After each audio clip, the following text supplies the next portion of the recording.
আর রহমান আইনা আমিনুর রহমান জোরে হাততালি প্লিজ আমিনুর রহমান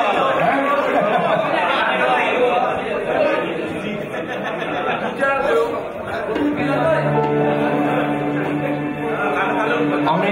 প্রথমেই ধন্যবাদ জানাই এই অনুষ্ঠানের আয়োজক জানাই বিশেষ করে আমার শ্রদ্ধেয় জামান ভাই আপনারা সবাই জানেন আসলে তিনি আমার উস্তাদজি আর আসলে আজকে যে মানে আমি যতটুকু অ্যাচিভমেন্ট করতে পারছি আসলে এটার পিছনে কিন্তু তার বহু বড় আমি তার মধ্যে একটা আত্মারি আশা করি ধন্যবাদ আমি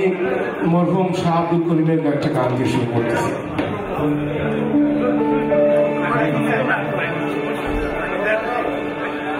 আরে শুনবে কি বুঝবে